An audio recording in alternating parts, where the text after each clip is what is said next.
من السماء، جس نے شرک کیا وہ آسمان سے گرا، بتاؤ بچے گا؟ پہاڑ سے گرے نہیں بچتا، موٹر سے گرے نہیں بچتا، ریل گاڑی سے، تو آسمان سے گرے بچتا ہے؟ یہ قرآن میں ہے، وَمَن يُشْرِكْ بِاللَّهِ فَكَأَنَّمَا خَرَّ مِنَ السَّمَاءِ إِنَّ الشِّرْكَ لَظُلْمٌ عَظِيمٌ، شرک ایک بہت بڑا ظلم ہے۔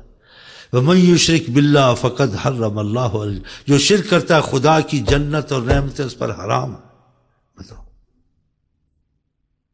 اور جس نے شرک نہیں کیا، حدیث شریف آقا جی کی صحیح حدیث ہے، زمین سے آسمان تک اس نے اتنے گناہ کیے کہ زمین سے آسمان سب بھر دیا گناہوں سے، لیکن خدا کی وحدانیت میں کسی کو شریک نہیں کیا اس نے۔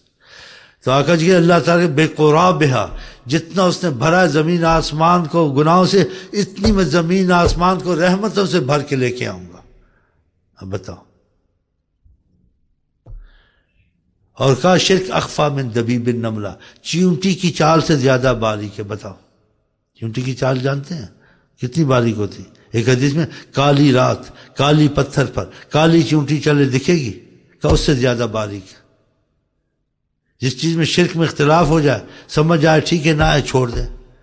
یا غوث مدد، یا پیر مدد، یا رسول اللہ مدد، یہ نہیں کہنا۔ قبروں میں طواف نہیں کرنا۔ اگر یا رسول اللہ مدد کوئی کہتا ہے، ایسے شعر پڑھتے ہیں، تو اس کی نیت کو دیکھنا ہے۔ وہ مدد مطلب آپ سے فارج کریں، دعا کریں، وہ وسیلے کے طور سے کہتا ہے، یہ سمجھ ہونی چاہیے۔ جیسے درود تاج میں ہے، قرآن میں کیا ہے؟ قرآن میں آپ کو کہا تم کو کوئی مصیبت آئے، کوئی تکلیف آئے، وَإِن يَمْسَسْكَ اللَّهُ بِضُرٍّ فَلَا كَاشِفَ لَهُ، اس تمہاری تکلیف کو خدا کے کوئی نہیں ہٹا سکتا، نہ نبی، نہ ولی، نہ شیخ امیر، کوئی نہیں ہٹا سکتا۔ یہ قرآن ہے، اور یہ منسوخ آیتیں نہیں، کیا آپ اس کا انکار کر سکتے ہیں؟ پھر نبی ولی کیا کرتے ہیں؟ نبی ولی ہٹاتے نہیں، ہٹواتے ہیں۔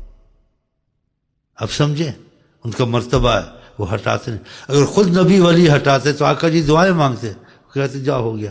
اکثر دعائیں کرتے تھے، سکھاتے نہیں کہ اللہ ہٹائے گا، میں تم کو طریقہ بتاتا ہوں۔ نبی ولی تقدیریں بدلوا دیتے ہیں اللہ سے، لیکن بعض وقت کہا ایسے جاتا ہے ظاہر، لیکن اس کا مطلب وہی نہیں ہوتا جیسے کہا ویسے ہی سمجھو۔ بھئی فلانے کے پاس گیا، کرم ہوا، اس نے میرا کام کر دیا، مطلب یہ ہوتا ہے لمبی بات وہ کرنا نہیں چاہتا، خدا نے کیا لیکن وہ وسیلہ بنا۔ فلانے ڈاکٹر کے پاس گیا، بڑا کرم ہو گیا، شفا ہو گئی، اس کا مطلب یہ نہیں ہوتا ڈاکٹر صاحب کے پاس گیا مجھے شفا ہوئی، بلکہ ڈاکٹر نے شفا دی، اس کا مطلب اللہ نے شفا دی، ڈاکٹر سے دوائی لی، وسیلہ بنا۔ تو یہ باتیں مفہوم ایسے ہوتے ہیں، تو کچھ کبھی کہہ بھی دیتا ہے انسان، لیکن اس کو سمجھنا چاہیے۔ تو عام آدمی کو یہ چیزیں نہیں سمجھا کروانی چاہیے، ان کو سمجھ نہیں ہوتی۔ تو یہ 24 گھنٹے لوگوں سے یا غوث مدد یا پیر مدد، عوام کو شرک میں ڈالتے ہیں، اور پھر اولیاء کا ثبوت دیتے انہوں نے کیا۔ وہ عارف لوگ تھے، انہوں نے ہر وقت نہیں کیا، کبھی کیا اپنے مشائخ کو یا مدد تو وسیلے کے طور سے کیا کہ کوئی دعا دیں، کوئی وظیفہ بتائیں، یا کوئی ہماری دعا کریں، یہ مدد کریں۔ یہ نہیں کہا جیسے اللہ مدد کرتا ہے ایسے آپ مدد کریں، جیسے اللہ روزی دیتا ہے آپ ہی رزاق ہیں، روزی دے، یا اللہ اولاد دیتا ہے آپ ہی اولاد دینے والے ہیں، آپ بھی اولاد دیں، یہ نہیں مطلب ہوتا۔ وہ عارف لوگ ہوتے ہیں۔